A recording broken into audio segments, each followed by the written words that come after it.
Hello दोस्तों, हमारी आज की इस कहानी का नाम है एहसास। दोपहर का वक्त था। सरोजनी जी अपने कमरे में आराम कर रही थी। अचानक वो अलार्म की आवाज से उसकी नींद टूट गई। ध्यान से सुनने पर पता चला कि आवाज उनके बेटे बहू के कमरे से आ रही थी। ये अचानक इन दोनों को क्या हो गया है? अभी खाने की मेज पर तो सब कुछ सही था। सोचते ही सरोजनी जी कमरे में जाने के लिए उठी थी कि उनके मन में ख्याल आया कि पति पत्नी के बीच में उन्हें नहीं बोलना चाहिए। आपस की बात उन्हें आपस में सुलझानी चाहिए। यह सोचकर उन्होंने अपनी कदम रोक लिया। धीरे धीरे बेटे विवाद और बहू वेदिका की आवाज की तलखी और तेज साथ साथ सरोजनी जी की बेचैनी बढ़ती जा रही थी। अचानक ही वेदिका की आवाज उनके कान में पड़ी। खबरदार विवान, अगर तुमने मुझ पे हाथ उठाने का प्रयास किया तो। यह सुनकर सरोजनी जी अब स्वयं को रोक न सकी और उनके कमरे की तरफ बढ़ी। जहाँ वह पहुंची तभी उन्होंने देखा कि विवान वेदिका पर हाथ उठाने ही वाला था। इससे पहले ही वेदिका कोई प्रतिक्रिया करती सरोजनी जी ने बीच में आकर विवान का हाथ पकड़ लिया। विवान और वेदिका जब तक कुछ समझ पाते, सरोजनी जी के हाथों विवान के गाल पर एक जोरदार थप्पड़ पड़ चुका था। माँ, आपने मुझ पर हाथ उठाया क्यों? विवान रुआसे स्वर में कहा। सरोजनी जी अपने गुस्से को जाहिर करते हुए बोली, क्योंकि तुमने आज मेरी परवरिश को गाली दी है विवान।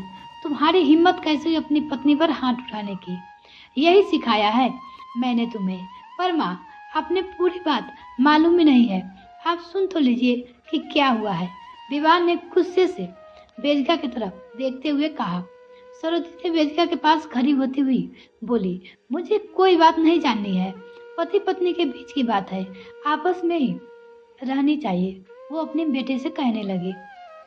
मैं अगर जानती हूँ तो बस इतना ही कि मैंने किसी को घर की लक्ष्मी का अपमान करने का अधिकार नहीं दिया है।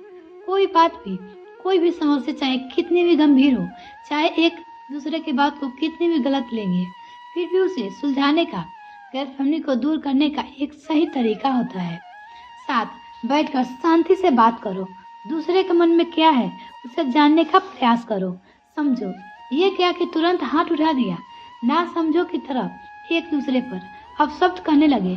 ये मत बोलो कि जिसका हाथ पकड़कर तुम इस घर में लाए हो उसका सम्मान की रक्षा करना तुम्हारा कर्तव्य है, ना कि इस तरह उसका अपमान करना तुम्हारा अधिकार है।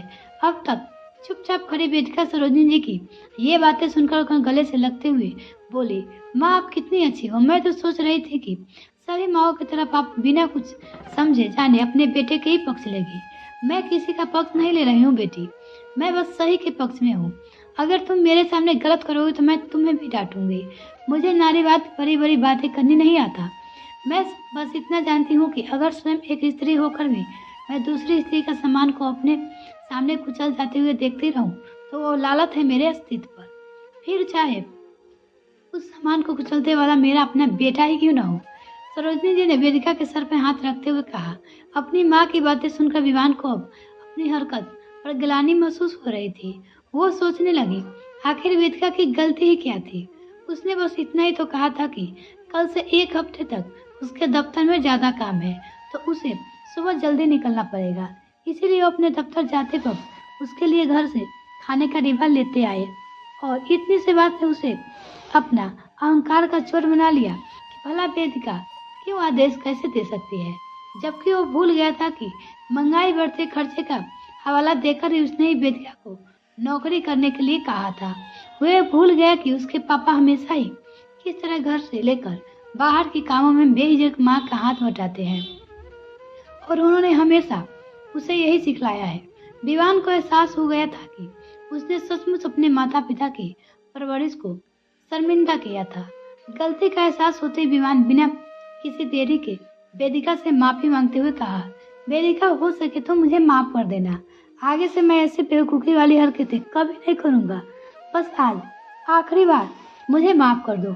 अपनी बात कहते कहते विवान की आंखों से आंसू की धार बह चली। उसके आंसू पोंछते हुए वेदिका बोली, मुझे ही माफ कर दो। मैंने भी गुस्से में तुमसे ना जाने क्या कुछ कह दिया। अपने बेटी बहू के बीच में सब कुछ देखकर सरोजनी जी अपने कमरे की तरफ जा ही रही थी कि वेदिका ने उसका हाथ थाम लिया। माँ, आप जैसी सास और माँ हो, कभी किसी बहू बेटी के साथ कुछ गलत नहीं हो सकता है। आज मुझे एहसास होगा कि सास से ही ससुराल का असली सुख है। सरोजिनी जी कुछ कहने ही वाली थी कि उनके पति नवीन जी ने न जाने कब से आकर चुपचाप इन तीनों की बातें सुन रहे थे। बोले, अच्छा बहू, बस सास से ससुराल है तो फिर मैं तुम्हारे लिए ये तुम्हारा पसंदीदा समोसा लाया था, इन्हें मैं विवान और खा लेता हूँ। तुम्हारे लिए तो तुम्हारी सासू माँ ही है। उनकी बातें सुनकर सभी हंस पड़े। बेदिया उनके हाथ से समोसे का पैकेट लेते हुए बोली, नहीं नहीं पापा, मैं अपनी गलती सही कर लेती हूँ।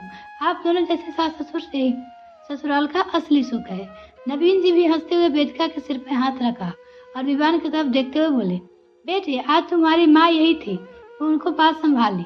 देखना कहीं भविष्य में ऐसा ना हो कि जब हम दोनों ना रहे तब तुम फिर ऐसी ही कोई हरकत करो कि हम अपनी बहू के नजर में ना मिला सके। उनको गले लगते हुए विवान ने कहा, नहीं नहीं पापा, मैं भरोसा दिलाता हूँ कि अब ऐसा कभी नहीं होगा। हम सचमुच बहुत भाग्यशाली है कि हमारे पास आप दोनों जैसे माता पिता है। अच्छा बस करो, अब बीता बातों को भूल जाओ। सब लोग गर्मा गर्म समोसा का आनंद लो। सरोजिनी जी सबको बाहर आने का संकेत करते हुए बोली। ये सब हंसते मुस्कुराते हुए उनके साथ चल पड़े। बड़े के सही मार्गदर्शन के कारण खाने की मेज पर एक बार फिर से गर्म समोसे के साथ प्रेम और स्नेह से ठंडी प्यार बह चली थी। मिलते हैं फिर नेक्स्ट वीडियो में, तब तक के लिए bye. Thanks for watching this video. तो अगर मेरे चैनल को अभी तक सब्सक्राइब नहीं किया तो प्लीज मेरे चैनल को जल्दी से सब्सक्राइब कीजिए। बाय।